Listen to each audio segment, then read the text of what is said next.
Thank you so much, Mithali, for joining me on DRS today. Some of the youngsters of the modern day find it very difficult to make decisions and don't take decisions on time. So making a decision is something that you would know very clearly.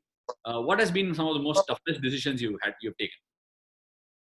Well, I think the decision to whether to give my 12 boards in the year 2000, because 2000 also happened to be the World Cup year.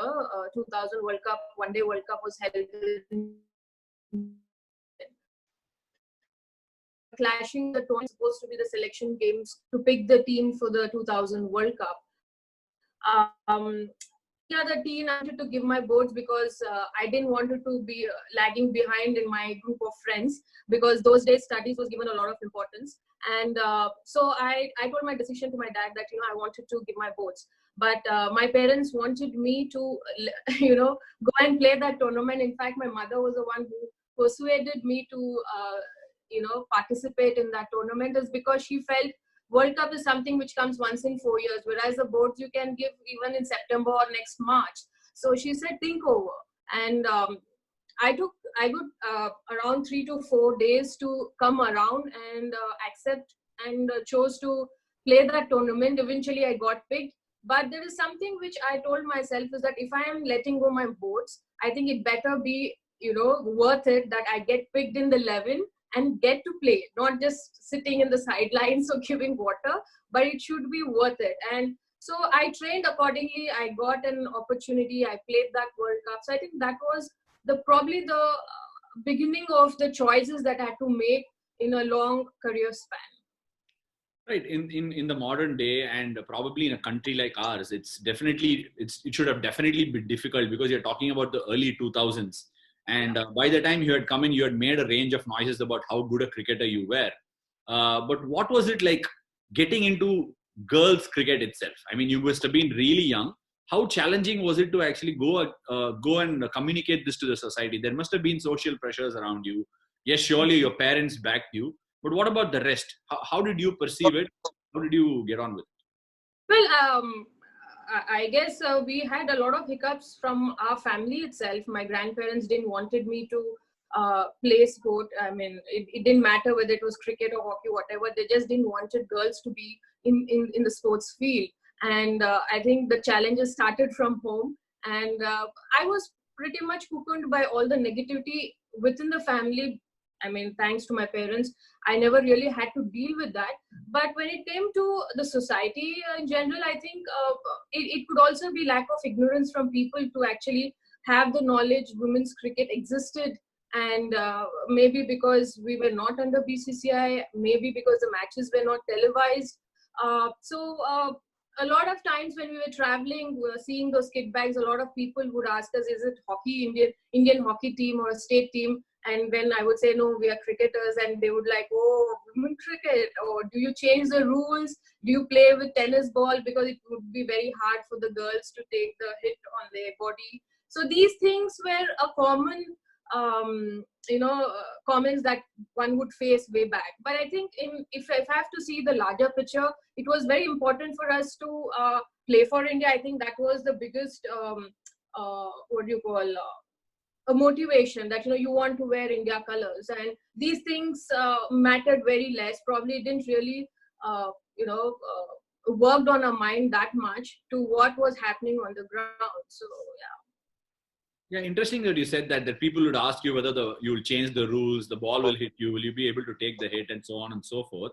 But how did you take it? Wasn't it like so difficult to listen to that? Because within your right, you must have been feeling on the top of the world, right? As a cricketer, I'm really good at what I do. I'm really good in the women's cricket that I play in. And these people questioning you in a very different way, if I may say so, in a not so attractive way. How did you feel that? Did you feel like actually bashing some of them up?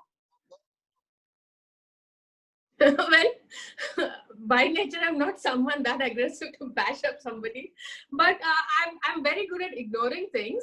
I would just ignore, because that is something I developed very young. When you have challenges at home only, like your grandparents taunting you, or one of my grandparents, like my mother's mother, when I got stitches on my face, she told my mother that she's actually torturing her daughter to play the sport, and she will make sure that I don't get married. So these things, when you hear from your grandparents, I mean, it does pinches you, it does makes you sad and hurtful. But when you're able to absorb those kind of negativity, I think what the society tells is very small in front of that. Right. I mean, the society is just a larger expansion of what the family is looking like, right? And we are not talking about the year 2020 where we stand right now. We are talking a long time ago. But you clearly told that your parents were very encouraging of you to take the sport, which is great. And I wish a lot of parents do come forward now. Things have changed. But what was it then like? Were you inspired by watching someone play on telly, or was it just completely coming from the family? Did you wish that women's cricket was with the BCCI and it got the television, television coverage that it's getting today for women's cricket especially? Well, when I started playing for a good 8-9 years, me and my brother were not allowed to watch television. We never had television set at home because my parents felt that it was waste of time to, spending watching whatever is being televised. So I didn't get to see much of cricket on television. Yes, my coach back then, he used to show me a lot of clippings of Kapil Dev, because those days on Doordarshan we used to have this on a loop like 1983 World Cup. And because I started as a all-rounder, like opening bowler and opening bat, so that is something, those were the clips that I have seen over and over. And he was someone I looked up to in a younger ages. But as I was growing and more time was spent tuning my batting department, I started to watch more clippings of Sachin. But I never really got time to watch cricket games on television because back then under WCI, though we didn't play much of international games, around the year we had so many domestic and invitational tournaments that I was quite busy every month of the year. So I was constantly traveling. And so I'm not someone, even today, I don't have the habit of watching television as much, probably because of this. And that is why I don't really watch much of cricket unless I want to learn something, or if I want to see how strategies are made, or what certain captain or player, if they're countering some sort of plans. That is when I actually watch cricket matches. And yes, I think maybe since 2008-9, that's when closer to the IPL, my father started telling me to watch matches because we'll get to learn a lot. So since then I've been watching, but otherwise mostly it has been the clippings. If I have to learn something, say it's Sachin's clipping or Dravid's clipping of technique and how they maneuver bowlers if they're attacking certain lines. And whereas thinking about coming under BCCI, yes, I mean, a lot of times I thought that had we been under BCCI, things would have been very, very different.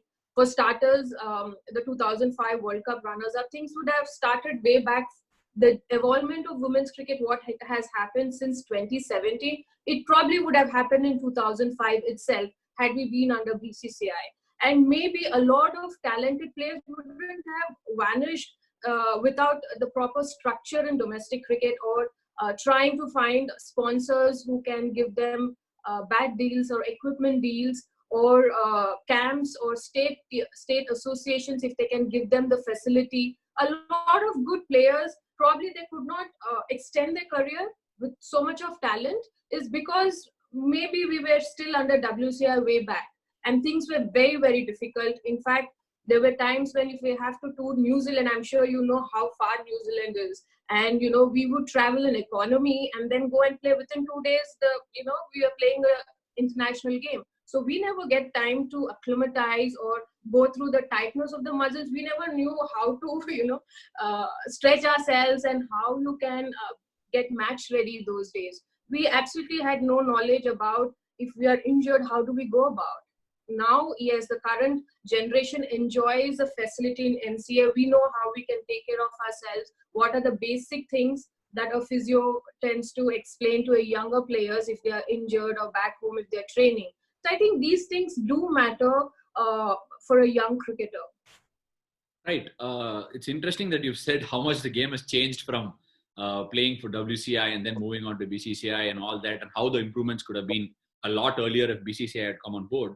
But you've played cricket for 2 decades now, right? And at the end of 2 decades, you played just about 10, 12 test matches, if I'm not wrong, 10 test matches, right? 10 matches. Yeah. So 10 test matches. And it's not to say that the test matches are very, very important. That's not where I'm coming at. But women's cricket, doesn't it require a lot more duration cricket for the skill levels to improve? Well, see, as a player, yes, I definitely second that, because I truly believe that a player needs to play a lot of matches and especially spend more time in the middle. That's how one gets the exposure and the experience of playing different formats. And days game is something which actually polishes your fundamentals, your skill fundamentals, which I don't get to see these days, because from the administrative point of view, I do understand where ICC comes, is because they probably want to make the sport more viable for people to turn up to the stadium. So I think T20 and one day as a format is a vehicle that they're using to promote the sport globally. But if you ask any cricketer, they would definitely want to play more test matches, because that is something which actually tests all the factors of your game, whether it is temperament, your endurance, your strategies, everything. But unfortunately, we are at a stage, women's cricket is at a stage that, it definitely we want the reach to go out to more countries. Like, we've got Thailand, which has made their debut in the T20 World Cup, and you've seen how well they have done. So we have smaller countries who are now coming into picture. For them to organize a day's game will be very difficult. Probably they are better off playing the T20 format. But again, coming to India, I think if we can have that setup, because our group of women cricketers are more than that smaller countries, and we do have a lot of talent. But again, it is up to the board, how do they want to manage it. Personally, yes, I have played a lot of days game way back as growing up, so I think that really helped me. Yeah. Having said that, for a young kid to play days game and then graduate slowly into these formats will help, because their understanding of their own game and the sport will develop with time. But if a young girl is straight away being projected to T20 format, her understanding of her own game will be lesser, and she will only see in one direction, that is the T20 format. This is how it is. But if you want a player to also evolve as a sports person, as someone, as a thinking cricketer, it's important for them to understand the format of cricket, and that is the days game. That is, again, it is my personal opinion. I mean, this is just a freewheeling chat, and I think you're doing a great job of putting what you're thinking, right? And that's, I mean, with 2 decades of experience in your sport and being a star and a legend, you obviously have of understanding of where the game stands now and also where it stood when you started. And that's going to be my next question. How much has the game evolved? How much has women's cricket evolved? Well, it has in terms of the standard of sport. I think definitely it has. From the time where 150 or 200 was a winning target, like one-sided, that once you posted 200, sure shot, we are winning. To 150, 200 was the target way back in 99, 2000. That's the one-day format I'm talking. So today, the one-day format, that 200 is an achievable target. 250 is also an achievable target in women's cricket. You've seen the 2017 One Day World Cup where 300 were posted by some of the teams. So I think it has come a long way. You've seen some brilliant fielding efforts from women cricketers, some of the amazing catches that they're plugged mid-air. You've seen batters playing, and the frequency of sixers have been improved from what I have known. Maybe because of the T20 format coming in, the players understand the importance of physical fitness and the strength involved in the sport. As far as branding or the profiling of the sport is concerned, I think it has also started. I mean, women's cricket has its own journey. That's what I believe in. Every sport has its own journey. Like how men's cricket, wherever you guys stand today, is not happened overnight. I mean, after the 1983 World Cup, the board has done their bit to promote the sport along with the players, and it had its own journey. That's why you're here. Whereas women's cricket is going through that journey. Probably for us, the 2017 World Cup is something has changed a lot, and now players have the brand of their own, and the sport itself is a brand. So I think the journey has started, and I'm sure it will come to a point where women's cricket may not be on par in terms of standard of the sport with men, but I believe it is coming of age, and it is a sport unto itself. Because now the T20 World Cup, which is just concluded, I think it was not hosted along with the men's. Like the few editions of T20 World Cup, we were playing along, probably together, the matches as a curtain raiser. But now it is a sport also, and it is able to stand on its own. So I think the journey has started, and it will take some time. We do have leagues everywhere, like the Kia League and WBBL, and I'm just hoping in maybe a couple of years or 3 years down the lane, we will have our own IPL for women's cricket. So things are moving, and BCCI definitely is taking interest to do that.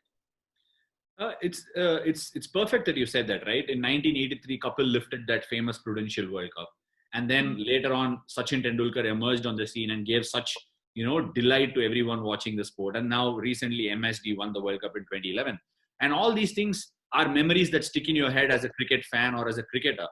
But if you go back in time, even in other sports where we can take a leaf out of it, for example, in tennis, men's tennis and women's tennis, they almost run parallelly, right? It's not like when I watch a Wimbledon, when I watch a US Open, it's not like I differentiate between the two. It is on par. They play quality tennis, and there is no difference in that. And don't you think this is just a perception that I have? Don't you think in a period of time that women will also be able to put themselves on par like what tennis has done over the years? I ask that simply because of seeing cricketers, like you said, hit the nail on the head.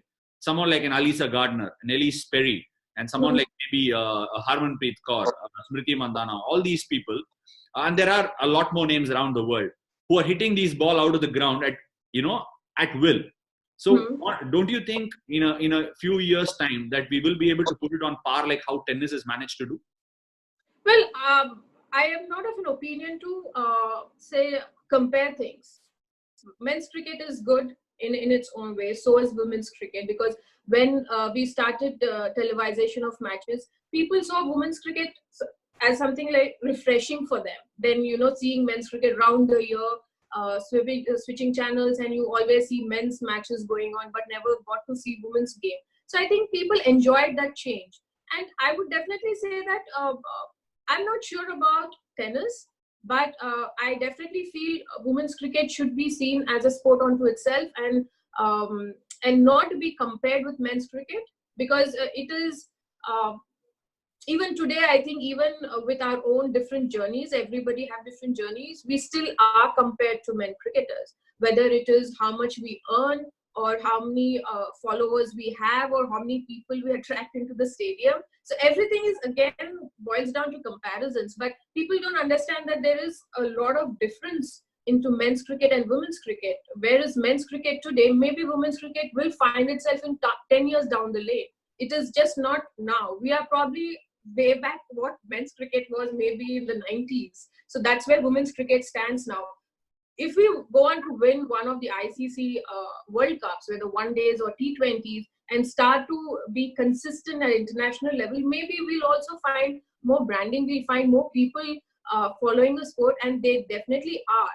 But as far as strength is concerned, see, if I have to compare, we do have mixed matches in tennis. Do you really think we can have mixed gender matches in cricket? You tell me honestly.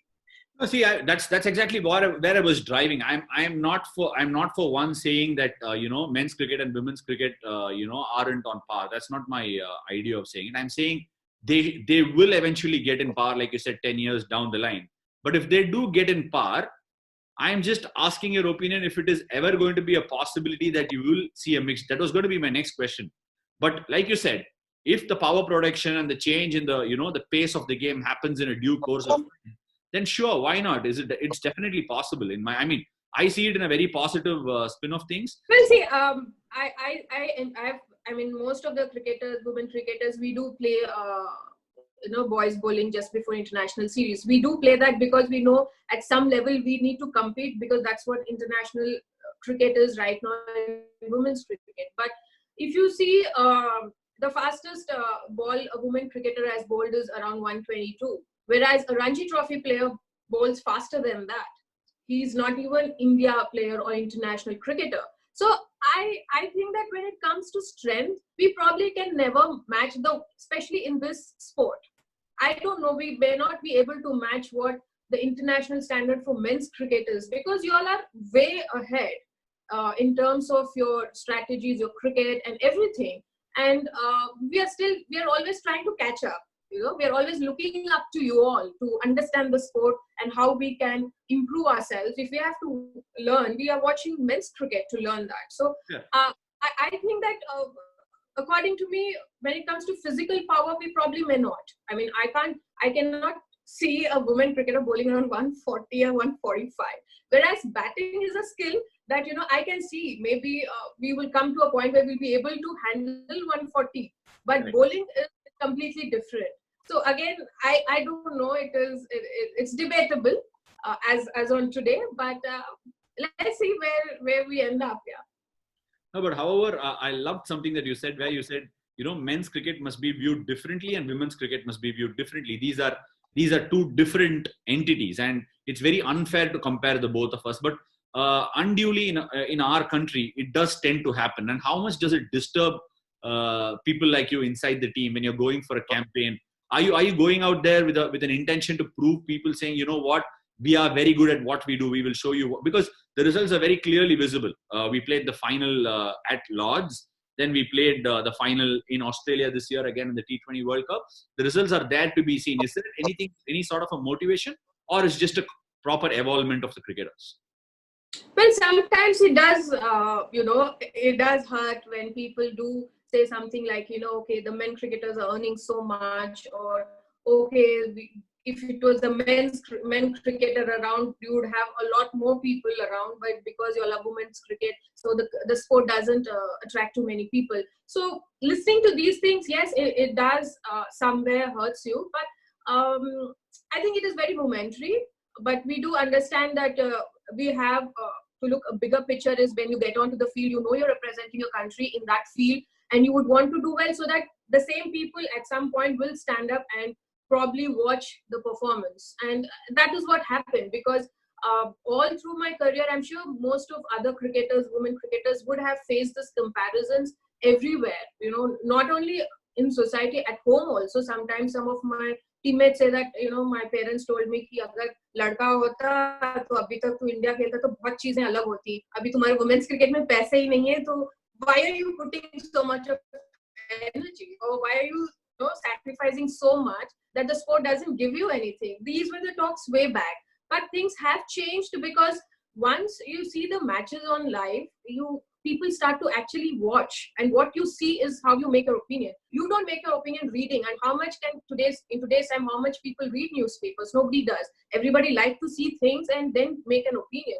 So I think that exactly is what changed when you've seen the Indian team perform in the World Cup, whether one day or T20. They've known that the girls are doing well. The girls need support, and they turn out to the stadium to watch their players or to watch the team do well. So once the team is doing well consistently and is being promoted well, and whenever the matches are there marketed well, why not? There will be days when there will be a revenue for women's cricket too, and at the same time we will start to earn money, and maybe we can also have a share from that, rather than asking for a same paycheck right now when women's cricket is where it is and where men's cricket is. I feel it is it's not right. I mean, we wouldn't want to cut from someone else's hard work. We would like to do our own hard work, and probably even if it is very little, it does make us happy, is because we know we are trying to achieve, and we're trying to improve ourselves and give a sport a push. I mean, it's amazing to hear you say that. You were not only a trendsetter when you started playing the game, you continue to be one where you're saying you want to stand and empower yourself and your own community, which is very, very laudable.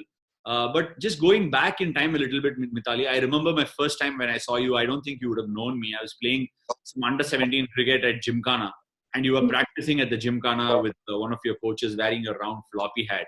How much has cricket changed from then? How was the practice facilities for you then, and how are the practice facilities now, and how many girls come out to practice these days? Was it a very big problem to find a lot many more girls to come out and play the sport alongside you then? Yes, because when I started, or even way back in the early 2000s, not many academies were happy to enroll women's cricket or women cricketers, young girls, because they felt that, they may not be, it won't be appropriate for them to train along with the boys because boys are way ahead and they might get hurt and they wouldn't want to answer to their parents, whatever the factors are. But that change has happened since 2017 because a lot of young girls do turn up now, and it is just not during the summer camps where you see so many kids coming in, but even after the summer camps, around the year, you have minimum of 60 girls in any camp, training and working hard, and you have coaches giving their time, their personal time to groom players, which I've never seen earlier. It was more of the players making an effort to train themselves, trying to understand how they can work hard. But as far as facilities are concerned, I think for a long time, as international player, even I was not access to Gymkhana. Gymkhana was only for men cricketers. So, Right. and things slowly started to change when media came in and started to highlight women's cricket, write a lot of articles about the accomplishments of the team. That's when people slowly started to change their perception to allow women's cricket to train in the academies. So today, if say a women cricketer wants to train, everybody are ready to accept them in the academy, give them personal training, have physios and trainers. Parents are also equally charged up because they definitely want their child to play for India, be one of those inspirational role models, or pinning their hopes on, say, IPL women whenever that happens, that, okay, there will be a lot of things happening for women's cricket. So things definitely has changed from what it has been. Right. And today, if you see, you rightly said that the coaches and the academies are more accepting. The parents are also thrusting their girl children into academies and putting them in for a program. But even today, I mean, on ground, as I'm seeing some facts, if you have 30 boys joining or enrolling into a cricket academy, there is one girl for every 30 boy that joins. All right.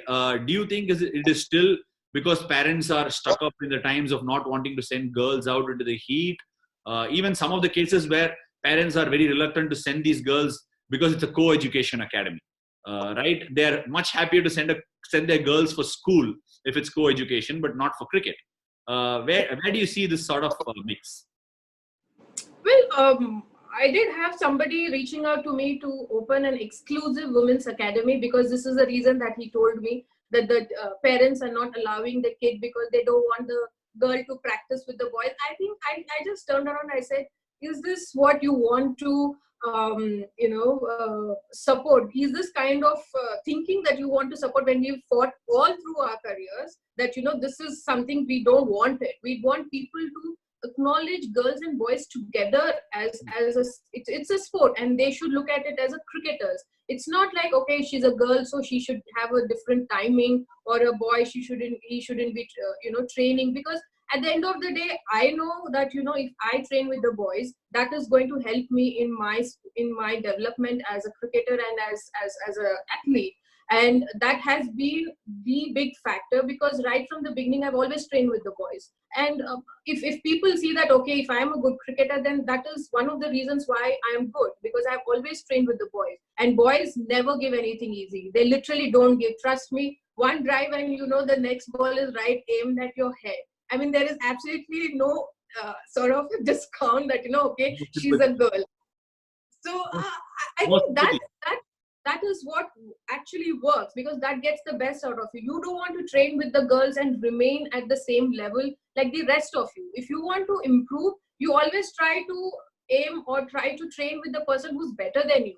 And that's what I've always done, and most of us do. Even today, our Indian team also, when we train before any international series, we call the boys, the local boys who comes and bowls. Why? Because we know that they, at some level, they are very competitive, and we want that to happen.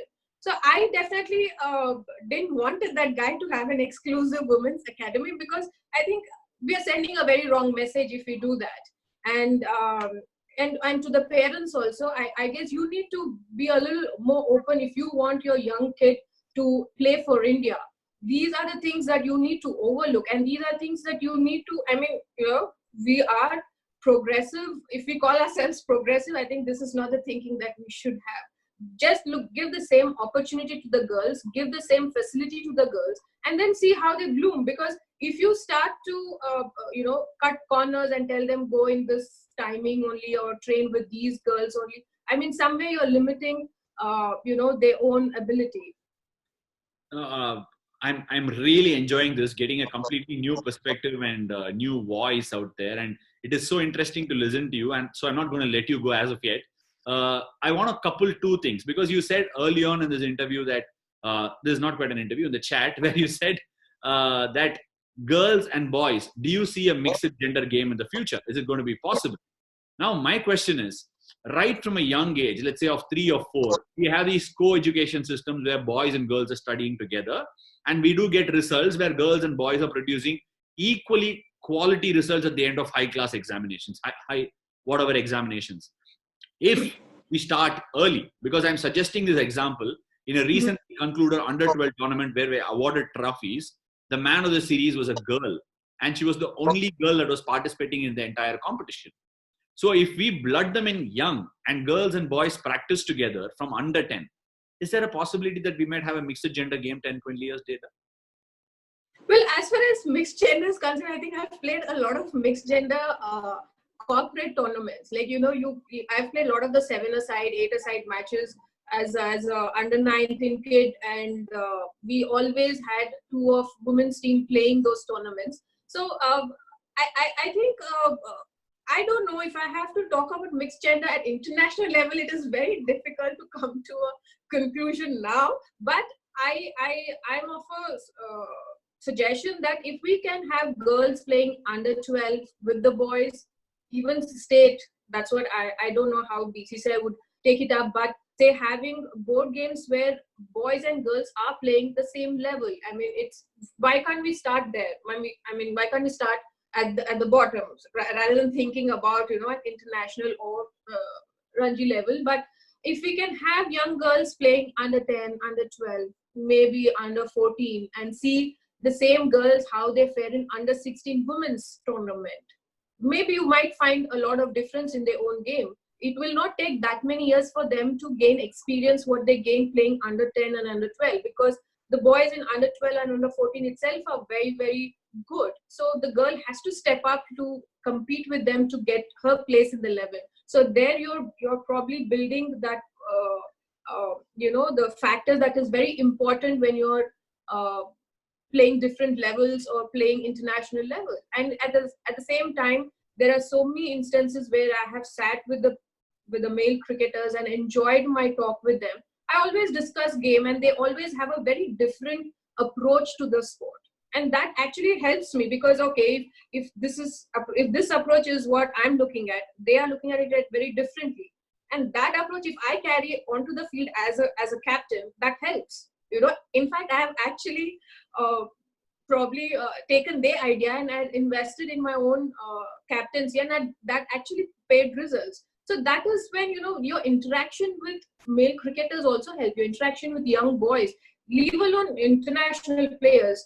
When I train I go to Andhra Academy for training. I play a lot of under 16, under 19 boys. So I always ask them, I said, when you watch me, when you're bowling to me, what is your plan? And they immediately said, within 2 balls, Didi, I've seen that you're very good offside. So I started to hit you on your legs. Till date, 20 years of my career, none of the international players have ever aimed at my pads. And that under 16 boy actually got me. He got me twice. So now you just imagine under 16 boy's development of his skill, of his planning to understand and read a cricketer. I'm an international player. He's an under 16 boy. And he read me in 6 balls. And that interaction helped me, because then I understood, okay, so probably, I have to work here. I have to work better to understand his bowling. So I think interaction, your understanding of the sport, when you are playing with the boys, the kind of environment they get, that is very, very important. That really helped me. And I'm sure it will help young girls also. Yeah. Right. Before this has been outstanding. Before we finish, what is one piece of advice that you like to give girls in this generation taking up the sport, who want to play the sport? What is that one thing that you would tell them now? Then I will only tell them to be committed and be persistent in what they do, because in current generation there are a lot of distractions. I've been lucky to see the transition in women's cricket and otherwise also in sport, with a lot of social media and everything around. There is a lot of hype, and young girls, it is human to get distracted, but if you have to channel your energy and see yourself being consistent, because everybody who comes in can have a year or two, but what is consistency is that you need to be consistent every year, every game, and that comes with persistence. It just doesn't come with hard work, but you need to be persistent in what you're aiming at. So for me, these are the two important factors. And have a good mentor or a good parent around, because you need to be told sometimes whether you're on the right track or not. That is the most in the current generation, I guess. Yeah. Thank you so much, Mithali. It was a really lovely chat. I enjoyed it to bits. And you've been a trendsetter. You've been an inspiration. You continue to be a role model. Hopefully, a lot of girls will take up this sport, and this sport gets even more heights in the future. And thank you so much for joining me today on DRS. Thank you. Thank you.